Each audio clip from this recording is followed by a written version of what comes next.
The Boy in the Dress, Chapter 1, No Hugging. Dennis was different. When he looked in the mirror, he saw an ordinary 12-year-old boy, but he felt different. His thoughts were full of colour and poetry, though his life could be very boring. The story I'm going to tell you begins here, in Dennis's ordinary house, on an ordinary street, in an ordinary town. His house was nearly exactly the same as all the others in the street. One house had double glazing, another did not. One had a gravel drive, another had crazy paving. One had a Vauxhall Calavera in the drive, another a Vauxhall Astra. Tiny differences that only really pointed out the sameness of everything. It was so ordinary, something extraordinary had to happen. Dennis lived with his dad, who did have a name, but Dennis just called him Dad, so I will too. And his older brother John, who was 14. Dennis found it frustrating that his brother would always be 2 years older than him and bigger and stronger. Dennis's mum had left home a couple of years ago. Before that, Dennis used to creep out of his room and sit at the top of the stairs and listen to his mum and dad shout at each other, until one day the shouting stopped. She was gone. Dad banned John and Dennis from ever mentioning Mum again. And soon after she left, he went around the house and took down all the photographs of her and burnt them in a big bonfire. But Dennis managed to save one.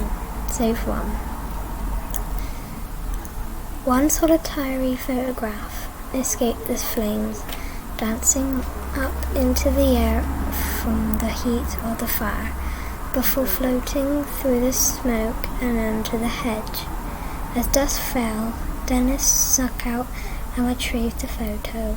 It was charred and blackened around the edges, and at first his heart sank, but when he turned it to the light, he saw that the image was as bright and clear as ever. It showed a joyful scene, a younger John and Dennis with Mum at the beach. Mum wearing a lovely yellow dress with flowers on it. Dennis loved that dress. It was full of colour and life, and soft to the touch. When Mum put it on, it meant that summer had arrived.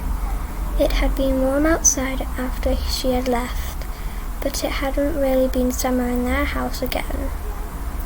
In the picture, Dennis and his brother were in swimming trunks, holding ice cream cones, vanilla ice cream smeared around their smiling mouths. Dennis kept the photo in his pocket and looked at it secretly every day. His mum looked so achingly beautiful in it, even though her smile was uncertain. Dennis stared at it for hours on end, trying to imagine what she had been thinking when it was taken.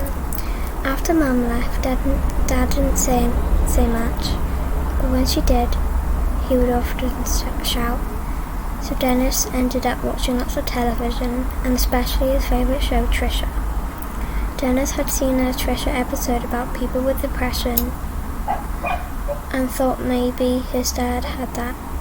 Dennis loved Trisha. It was a daytime talk show where ordinary people were given the opportunity to talk about their problems or yell abuse at their relatives, and it was all presided over a kindly-looking but judgmental woman conveniently called Trisha.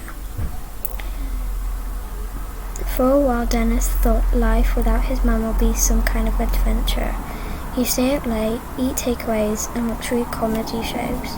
However, as the days turned into weeks, and the weeks turned into months, and the months turned into years, he realized that it wasn't an adventure at all. It was just sad. Dennis and John sort of loved each other in that way that they had to because they were brothers. But John tested this love quite often by doing things he thought were funny, like sitting on Dennis's face and farting. If farting had been an Olympic sport at the time of writing, I'm told it isn't. I feel it's a shame. He would have won a number of gold medals and probably received a knighthood from the Queen. Now, reader, you might be thinking that as their mum had left, the two brothers would be brought closer together. Sadly, it only drove them apart. Like Dennis, John was full of silent rage with his mum for leaving, and agreed with Dad that it was better never to mention her again. It was one of the rules in the house. No talking about Mum, no crying, and most of all, no hugging. Dennis, on the other hand, was full of sadness. Sometimes he missed his Mum so much that he cried in bed at night. He tried to cry as quietly as possible because he and his brother shared a room and he didn't want John to hear. But one night, Dennis's sobs woke John up. Dennis, what are you crying for now? Demanded John from his bed. I don't know. It's just, well, I just wish that Mum was here. And everything, came the reply from Dennis. Well, don't cry. She's gone, and she's not coming back. You don't know that.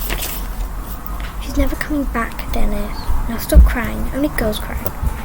But Dennis couldn't stop crying. The pain ebbed and flowed inside him like the sea, crashing down on him, almost drowning him in tears.